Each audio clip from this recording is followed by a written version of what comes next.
So just starting with performance, and I guess before I do get into this, one thing I'd like to say about performance, I think a little bit, as Chris mentioned, is that in some ways all of us look at it in different ways. And I think one of the things I wanted to say today was that I wanted to thank my staff for the effort and the agency staff for the effort that they put into the work that we do.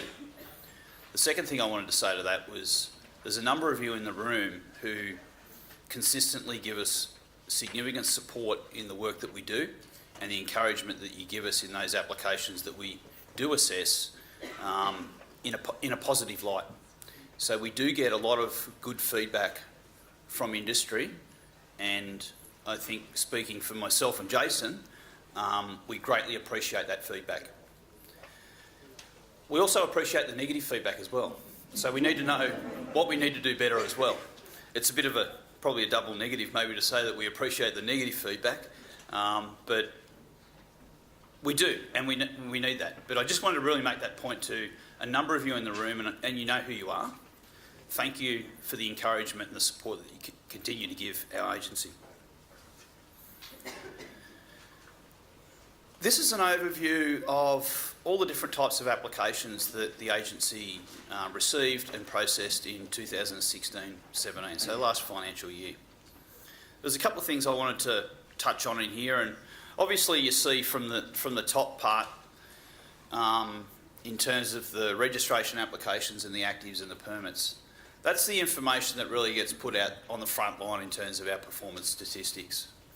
But as you can see, it constitutes approximately about half the number of applications that actually walk in and walk out of our doors every day for that 365 days of the year. The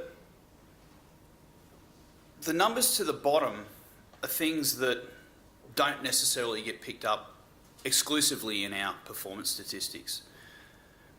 Pre-application assistance is an area where those timeframes are anywhere between 1 to 3 months. We're doing quite well in that area. We're not meeting all the timeframes in terms of that, but I've had, and I'll talk a little bit more about pre-application assistance before, but I continue to get good feedback from industry who have participated in pre-application assistance. We continue to encourage people to participate in pre-application assistance, and I know that some people are actually using it more regularly for a lot of the applications that they're looking at making to the APVMA.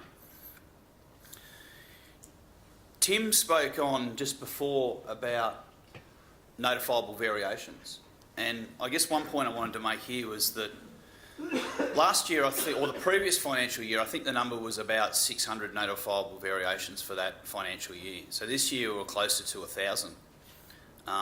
There's been other notifiable variations added during that time, so obviously that's increased that number. In the last quarter, so just in that March quarter, we got over 430 notifiable variations in that final quarter. So that contributed to that number of almost 1,000. But if you look at the previous financial year, we'd effectively got 70% of the previous financial year's notifiable variations in one single quarter. Those notifiable variations were previously item 12 applications. They were previously 3-month applications. They were previously included in the performance statistics. Now they're not. We process them, well, they're taken to be effective from the day that they're lodged. We process them in 3 weeks on average, currently. Import consents is another area that's significantly gone up in relation to the work that we do. The last quarter, I think there was about 330 import consents that came in and went out of the agency in that last quarter. They've got a 14-day time frame, and we're pretty much around the 14 days for those import consents as well. The other thing that's not in this slide is the preliminary assessment, and Tim spoke about that in terms of the regulatory reforms. So when an application comes in, there's no further significant technical screening of an application. It's purely an administrative process. And our case management and administration unit do that work. They process about 99.9% of those applications within that 28 days. They go through in that 1 month that we're given to process those applications. Tim spoke about the opportunity to rectify a defect that the department's looking at for registration applications in that preliminary assessment. We don't actually defect that many, or there's not many refusals that actually go through that process now. So I think that's a good sign in relation to the work that industry do in making complete applications as well, that we are getting through 99% of those applications go through preliminary assessment. Where there are slight areas that things need correcting, that's where we're looking at that legislative change with the department.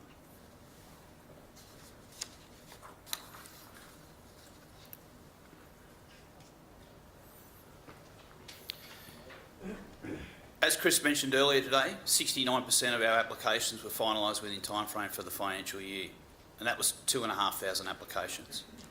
But again, as I said earlier, it's about half the applications that actually come into the building. There's a lot more beyond just that number of 69% that actually gets dealt with by the agency.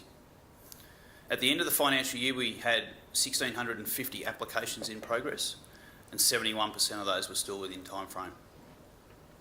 That percentage still within time frame has dropped in the 12 months.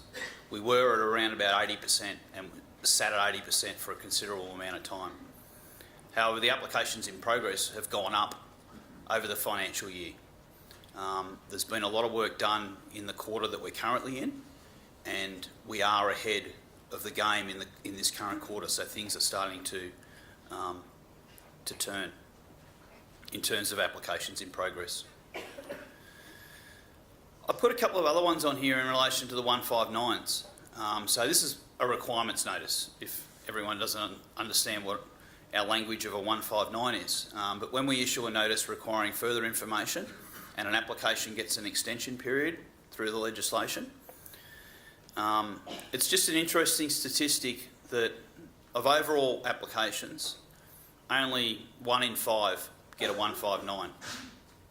If we look at our items 1 to 14, which are effectively our registration applications, so anywhere from a registration of a new product to a variation to a generic registration, in that category, it's effectively 1 in 4 get a requirements notice. I think if we took ourselves back to the legislative reforms that were implemented in 2014, you were probably getting multiple notices through that screening process. You're probably getting multiple notices through the registration process. As I said, in the preliminary assessment, those applications are going through in that 1 month time frame. And in relation to the notices that are issued for requirements, we're looking at around that 20 to 25% of applications get that notice. I think if I asked anyone in the room what they thought that number would be, I think that they would think it would be quite higher, but it's actually not. Recategorisations are the other ones. So in terms of if we have to change it to a different item number, or we're required to apply a different module or a module level. So if the level of the environmental assessment needs to be higher or lower, or if we need to apply an environmental assessment to an application, that's where we get in the process of issuing recategorisation notices. Again, the number is quite low in that area. 1 in 10 applications for registration, for example, that 9% were recategorised in the previous financial year. I think both those 159s and recategorisations, again, like the preliminary assessment, is a positive reflection on the applications that you lodge with our agency as well. So it's a reflection that we are getting better applications, we're getting more complete applications, and there's less need to go back and seek additional information. But the work that we're doing around, and we'll hear about that about our guidance material, will hopefully further reduce the need for these notices to be issued at all. And I think it's in these areas that we can gain more traction and more ground in relation to our overall timeframe performance. If we have complete applications, you're clear on what you need to submit, we're clear on what we're going to get for that type of application, then we're more likely or more unlikely need to engage and have to come back. What we do notice in some areas is that there's a lot of work that we need to do with labels through the process as well, and engagement backward and forwards with an applicant. We don't do that generally through 159s, for example. We do that outside that process.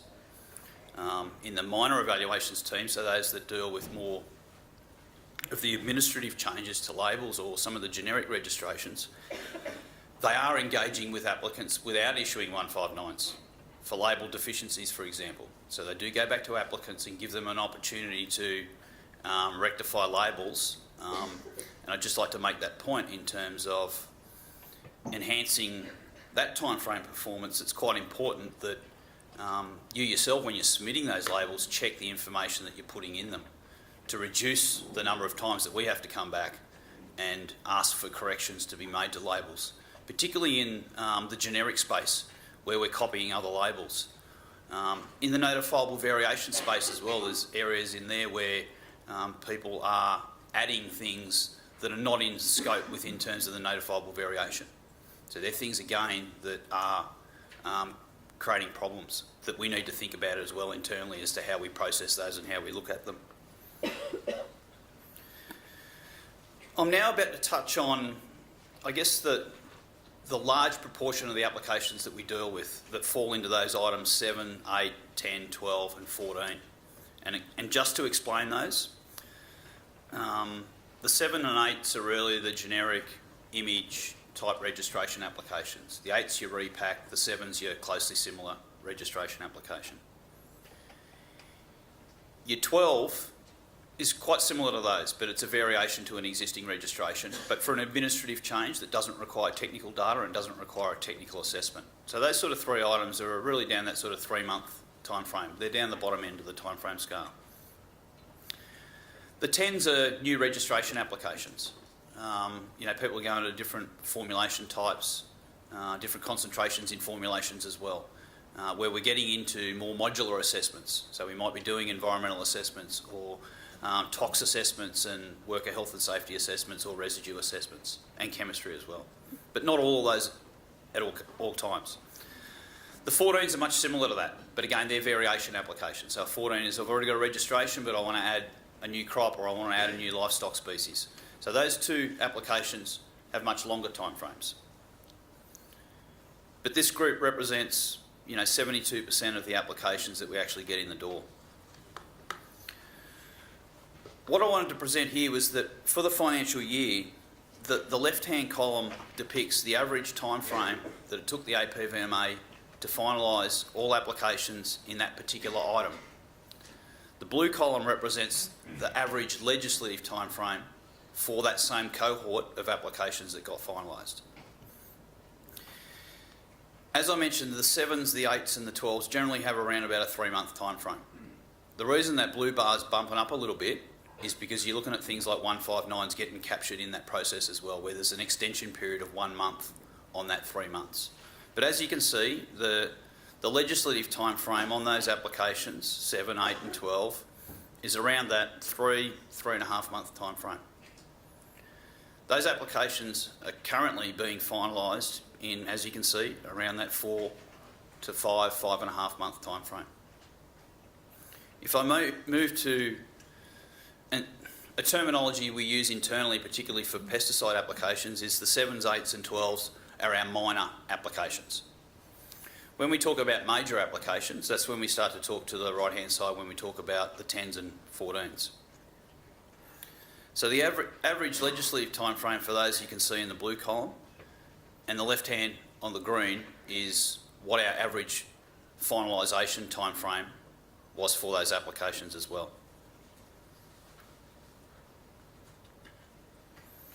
If I move on and go a little bit further into what I might call our major applications, so these are our new active ingredients that we get, where we're required to approve the active and also required to approve a new product containing that active, or in some cases multiple products containing that active.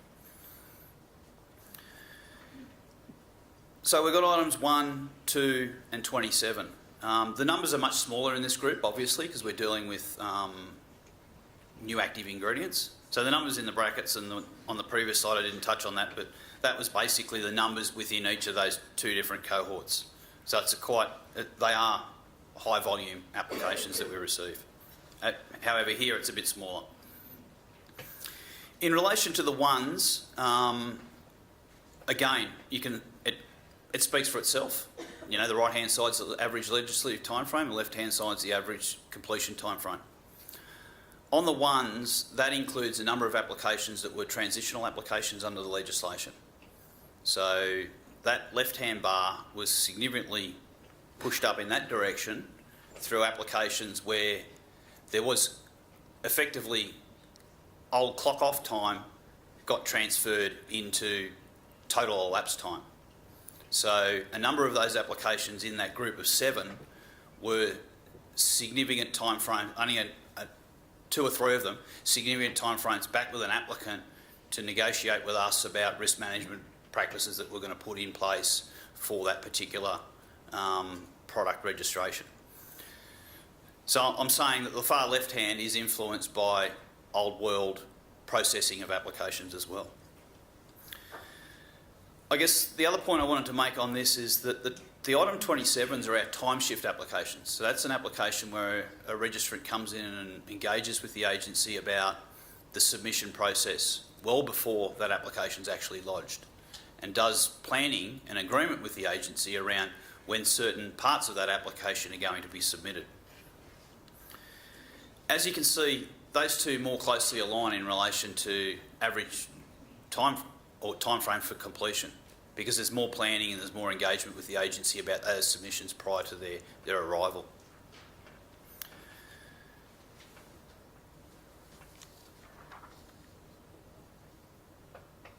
And at this point, I think I'm going to hand over to Jason. Who's got the phone? Does somebody say we've got a bucket down here? Oh, look, it's James. Look, who's calling James? He must have a residues question. I think there are a couple of people that wanted to talk to James here today. He's finally made it from another meeting, so I think we'll be around for lunchtime and the rest of the day. Look, I guess firstly I just want to second what Alan said in his opening, in that we really do appreciate the feedback that we get from you. I guess in some ways we do appreciate more the positive feedback when things go right or unexpectedly much better than perhaps was expected. That really helps us, but the feedback when things don't quite go so well, that helps us too.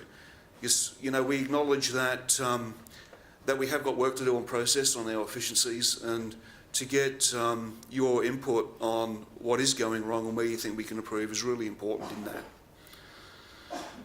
I've just got a couple of slides here before Alan comes back, and I wanted to note that, you know, our work in scientific assessment and chem review feeds into Alan's overall timeframe, statistics and completions. And I just want to note that contrary to what you might be seeing in the media, and this reinforces what you yourselves know, is that we haven't shut our doors. Last year, the chemistry team turned out 840 assessments. We have 414 efficacy assessments, just over 70 in environment. And there was a fair bit of publicity around in the beginning of the year about the residues team. Over that last 12 months, they turned out 172 assessments. And that's pretty close to what the previous year was, and the previous year was a record for the residues team. 19 submissions went to scheduling, 75 tox assessments were completed, and I'll talk about those a little bit more on the next slide, and 89 WHS assessments. And something that hasn't made it on those slides too, we actually closed off 2 fairly significant reviews last financial year. One was the dimethylate review, which has been going for a long time, and that was some very significant engagement in that review, and it's good to see that closed with some very positive outcomes for that review, and also the methylate review. Talked about the toxicology assessment, the health assessment team. This is one of our most topical teams in risk assessment areas, whose job is to undertake toxicology reviews, manage from the APVMA perspective the poison scheduling process, and to set safety directions.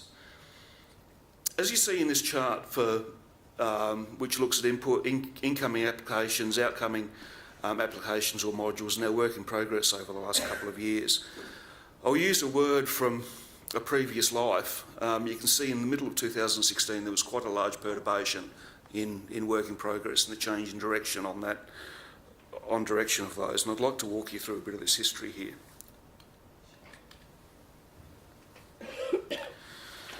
The APVMA established a small health assessment team between 2013 and 2015. The purposes of this team was to complete some of the small assessments in-house and to start bringing some contestability to health assessments by contracting external reviewers to do some of this work other than the Office of Chemical Safety. And the decline in work in progress through 2015 was at least in major part to do with this.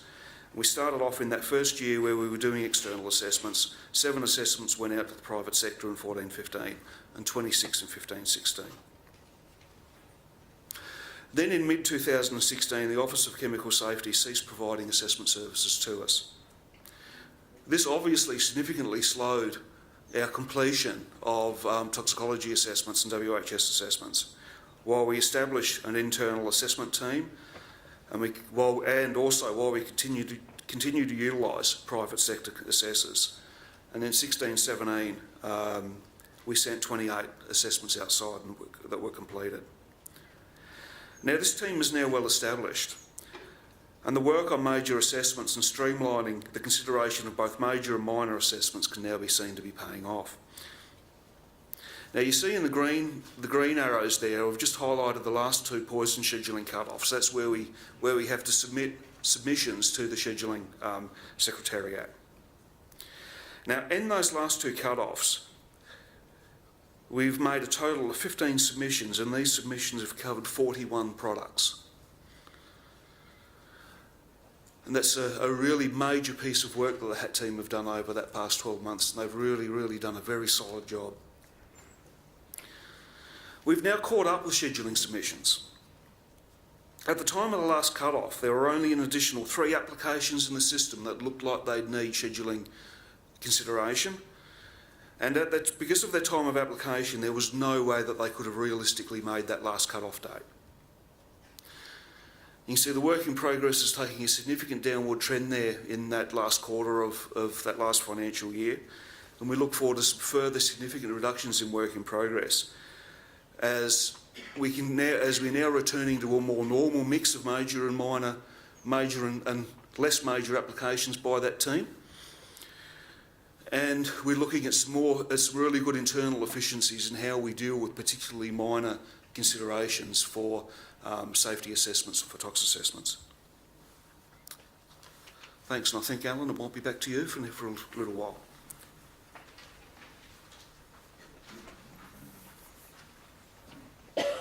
Thanks, Jason. Yeah, as I said, I just wanted to come back to pre-application assistance briefly and speak about that and continue to encourage industry to seek pre-application assistance. It's the feedback that I have, as I mentioned earlier, the feedback I've got from industry is that they do get significant benefit out of pre-application assistance. I do speak with other people who consider that they don't see value in it, yet they haven't actually participated in it.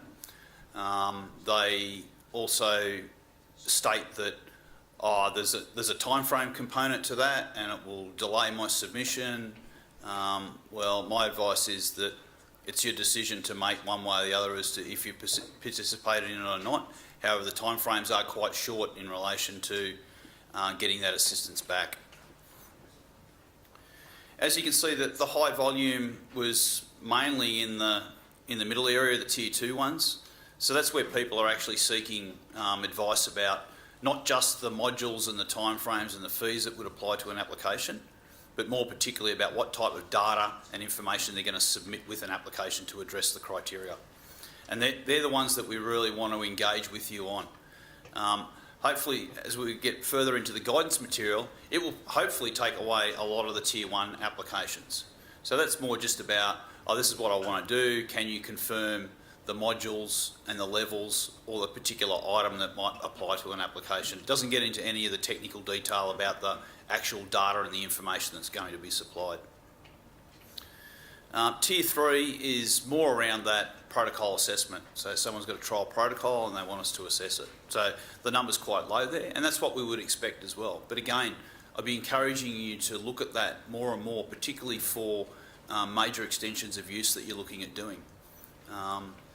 That 3-month time frame, or previously those protocol assessments were done under item 25, and they had a time frame of about 7 months. So we've agreed and brought those back into a protocol assessment in 3 months, which we think is quite reasonable. But again, we'd encourage you to use that.